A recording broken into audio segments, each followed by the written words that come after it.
I'm going to walk you through today how we at Simmons are approaching what we call the OTT conundrum, something that I'm sure all of you here can relate to. And I was just taking some notes earlier today sitting through some of the sessions, and certainly heard some of the themes that are connected to what I'm going to talk about here. One thing that stuck out to me earlier in the day was the commentary from Edwin from BuzzFeed talking about the end of demographics and the evolution of psychographics. And one of the key points that we're hitting on here with the video analytics research and the video analytics data that we're coming out with is a better way to actually tie psychographics into media planning and eventually media buying, and do it in a way that really looks across all of the platforms that consumers have to watch video today. So to give you an idea what we're going to go through, I'm going to do a quick review of our measurement vision. And then dive right into what our approach is for developing comprehensive video measurement and insights, which we're calling right now a catchy product name of video analytics. And we'll take you through what that data, what we expect it to look like, because it's data that we have been modeling and that we're literally in QC for right now. So very soon we hope to have real data to fill in those slides with. And then talk a little bit about, at the end of the day, what does this mean for media planning and eventually media buying. Okay. So for those of you who were here last year and happened to attend the Simmons presentation by Pat Pellegrini, our CRO and president, you might remember that he talked about measurement science and what the measurement science vision was for Simmons. At the time we were talking about, or he was talking about, a fusion that we were working on with a different data set, but it nonetheless is extremely relevant to what we intend to do and what we've been working on with video. And to talk about it in a non-methodologist type of way, the way that I think about measurement science and the measurement vision for us at Simmons is that we have our bedrock, right? One of the speakers earlier had talked about having your data be grounded. It has to be grounded somewhere. So everything that we do is grounded in our National Consumer Survey that we've been running for many, many, many years.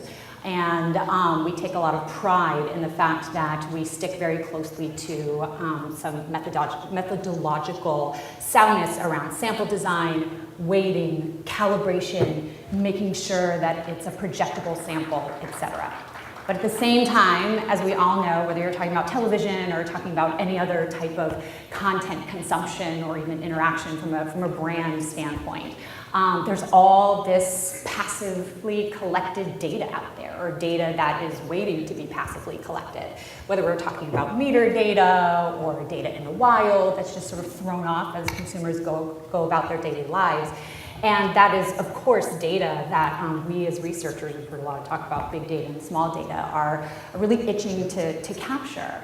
And our goal with measurement science is to take the best of both worlds and collect this data passively, but do it in a way that the output is then greater than what it would have been had we not done appropriate sample design, weighting, calibration, validation, and all the kinds of things that you, as a researcher, want to take data through.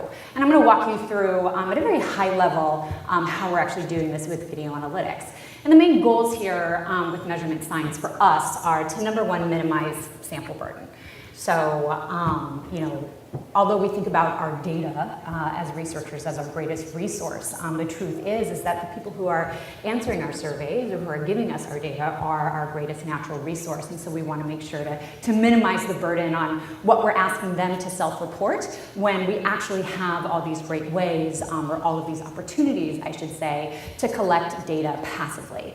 And we've done that before. We've done that with some other data that we collect through another research product of ours, and we're doing that with video analytics. But the only way to do this right is to be able to model and calibrate across data so that you get to that one version of the truth, or to that grounded data that everybody can feel comfortable with and feel that you've got this data that actually speaks the truth, across clients, across different outside resources that you may use to validate it against, et cetera. Okay, So bringing this back to video, bringing this back to media, no surprise, we've heard it over and over again, video consumption is not linear and live anymore. So to give you our take on it and what our data looks like, we took a look at data from our sister company, Symphony Advanced Media, or SAM, which I think many of you in here may be familiar with.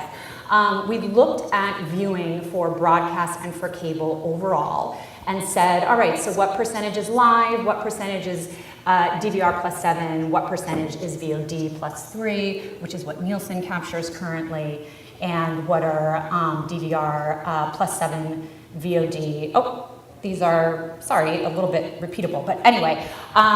So these three pieces of the pie that popped up at the end, that is essentially what is not being captured today in currency. And this is where there's a lot of pain point and where we've seen in previous presentations, pulling on internal data or pulling on other data sources, coming up with sort of in-house solutions to figure out what the total viewership picture looks like.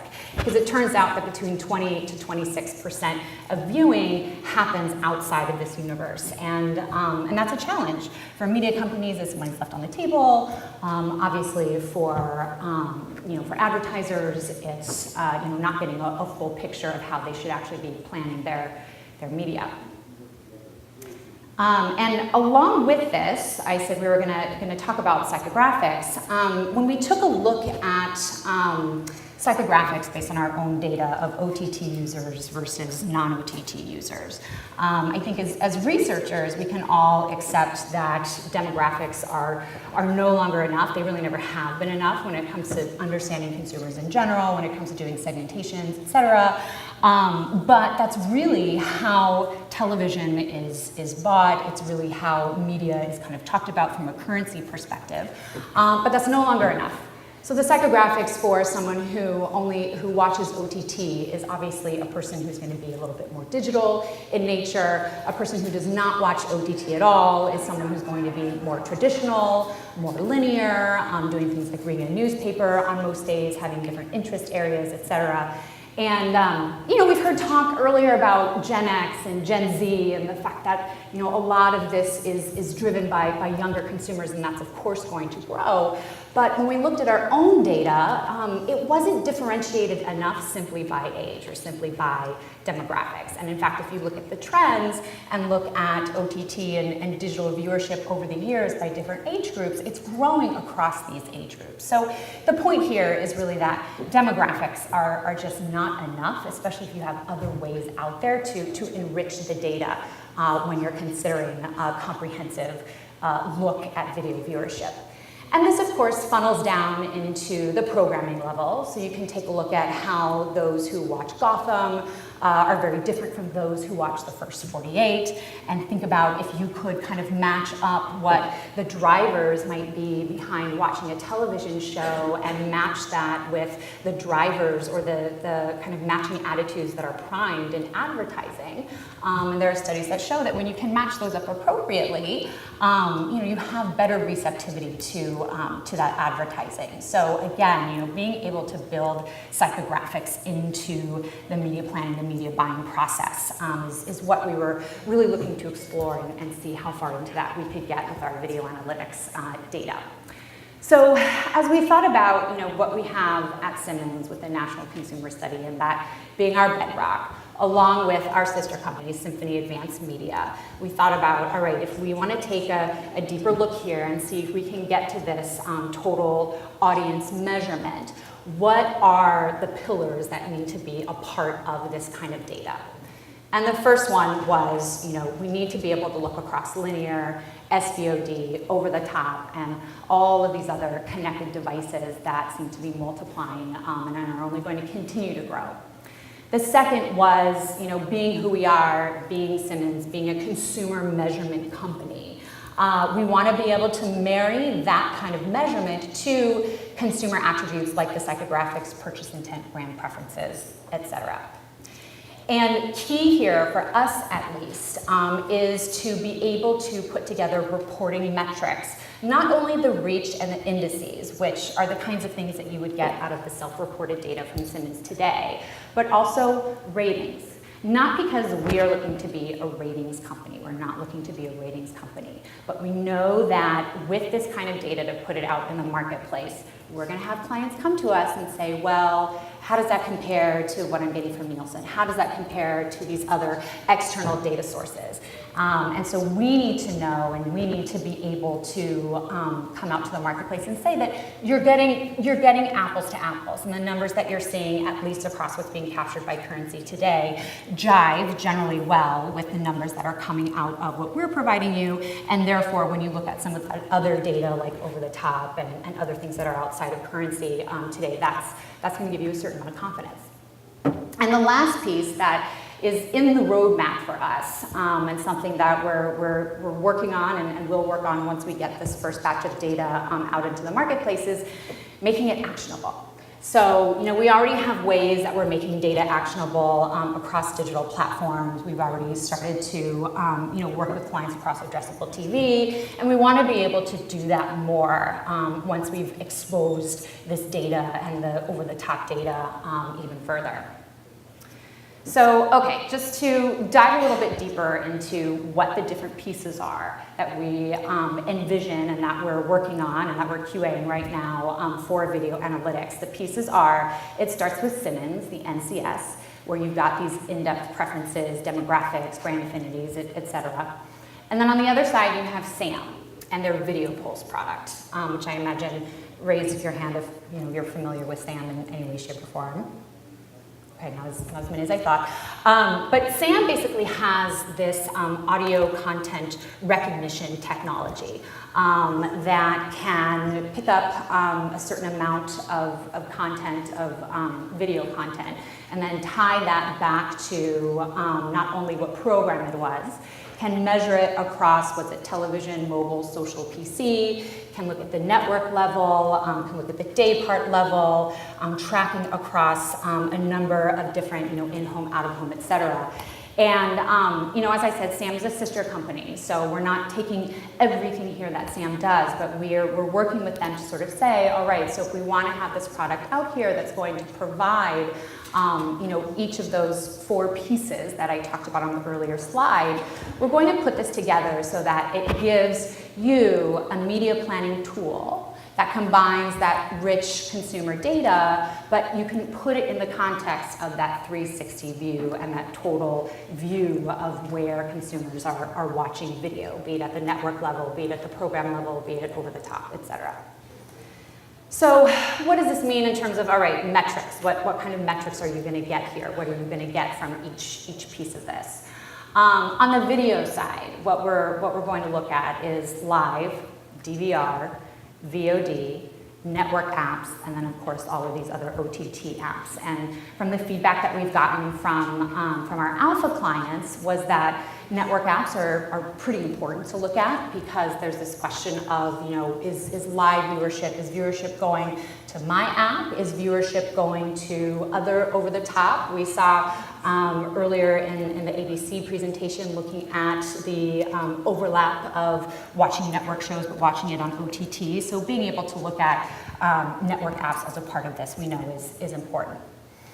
On top of that, you've got the consumer data that is from the NCS, so 60,000 variables, 8,000 brands, 500 product categories, attitudes, opinions, et cetera.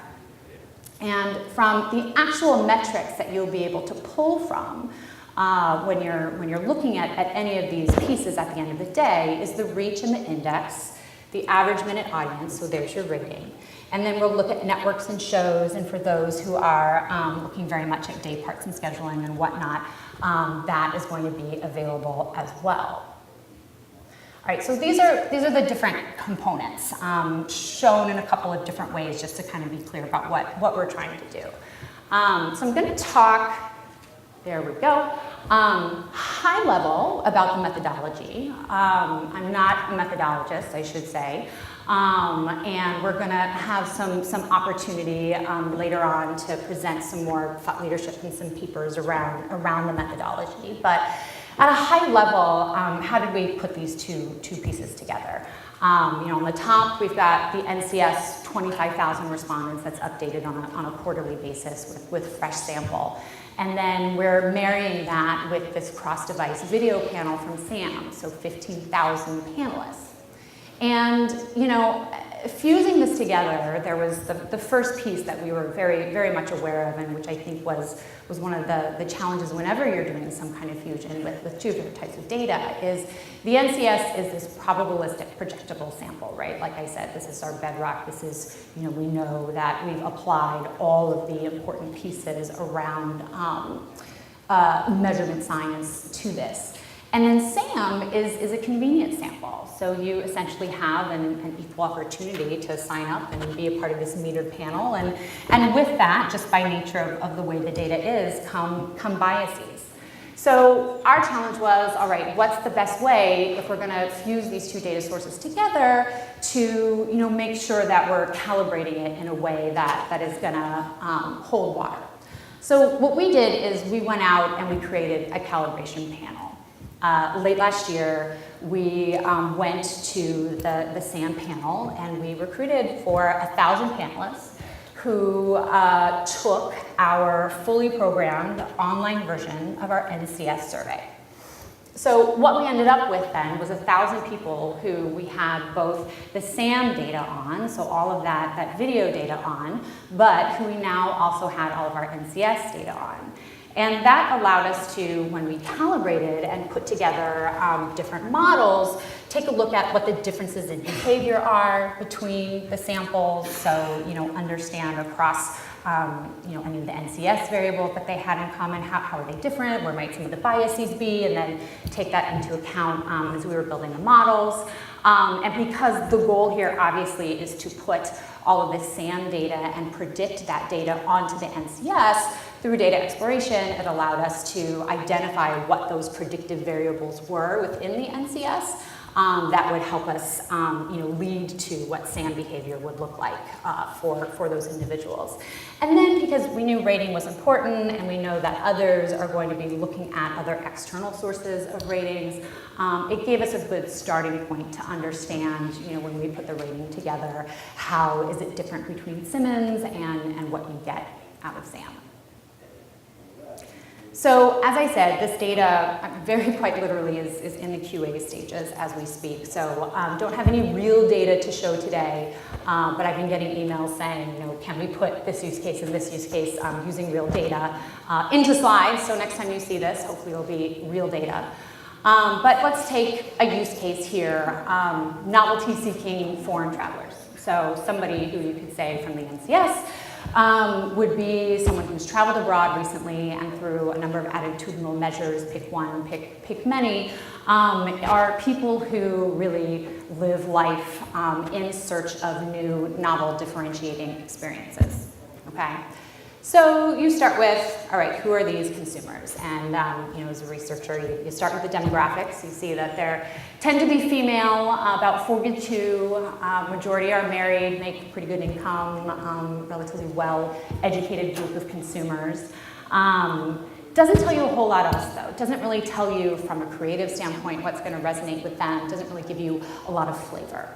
So still working on the NCS data, on the Simmons data here, you could dive into what are some of their behaviors or some of their lifestyle drivers. And you would find that, well, 31% of them are workaholics. And by the way, they use mobile quite a bit, not only for connecting socially, but for staying connected to their work life.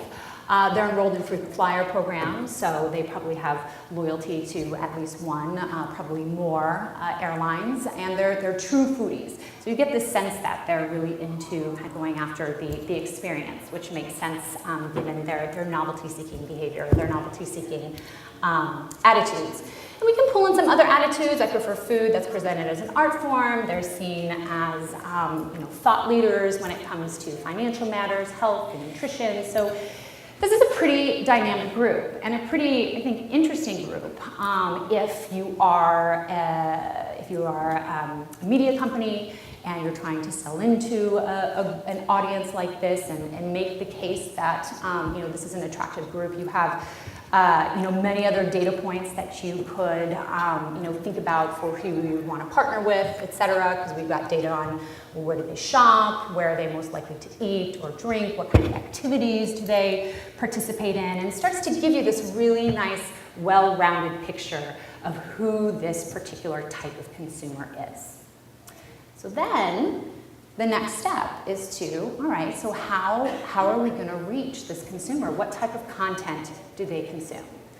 And historically today, with Simmons data, we have information on, well, what are the type of websites they're visiting? What's the type of content that they're consuming online? What are the type of app types that they're using to help start to put together this, this media planning exercise that you would go through? And now with video analytics, what you've got is the top TV content, which we've had on a self-reported basis, but now we have this on a passively collected basis through SAM. And you see networks coming up, ABC, HGTV, CBS, nice mix of broadcast and cable here. But you'll see second is House of Cards coming up on Netflix. So this is just to demonstrate that this is really the first time that you'll be able to pull someone's or some segments or audiences television viewership and see not only the top broadcast and cable networks, but you'll be able to see the OTT networks. You'll be able to see the original programming on those networks. And if you are looking at, let's say, Modern Family, or any of these networks that are not strictly OTT, will be able to show you, all right, so the rating for Modern Family watching live is XYZ, DVR, the rating is XYZ, VOD, OTT, etc. So we're really dimensionalizing the data in a way that we hadn't been able to do before, and that is really giving us, I think, that much more reach and that much more visibility into what viewership is looking like, and frankly is doing some of the things that we've seen some other presenters do today with their own in-house data, and now making this available from a third-party perspective. So the other way to look at this data, which is quite similar to what I've seen in a couple of presentations today, is looking at that incremental reach. So what does it actually look like if you are, and we're also going to have, I shouldn't forget, the day part measures. So similar to what you have in Nielsen today, again, you'll be able to see that with our data. So when it comes to the incremental reach here, and again, what networks have been trying to do in-house, this is something that we're going to have built into this data. Where you see that for Modern Family, for this particular segment, we start with a rating of 4.46, and then we add in DVR, and you can calculate a lift factor from there, plus VOD, and then imagine being able to get to OTT, and thus giving you the total audience view, and calculating a lift factor and seeing whether or not the rating goes up, goes down, etc. And really be able to understand, all right, so really what is my total opportunity here, and what is my total opportunity if I'm thinking about it in live, if I'm thinking about it in time shifting scenarios, if I'm thinking about it in OTT, and what are my vehicles for advertising across all of these, and how should I think about my media spend across all of those. So that's where we are, or that's where we're going to be very shortly. We have a list of alpha customers who are going to be helping vet this for us, and plan to bring this to market very soon before the end of the quarter in time for 2017 television planning. And here's where we'd like to go next. So we know that in the planning phase, what goes into building out an audience, understanding an audience, putting the creative together for an audience, and figuring out what generally where you want to allocate your media spend for that audience. There are a lot of data points that go into that to really create a rich look at what a consumer segment is and who an audience is.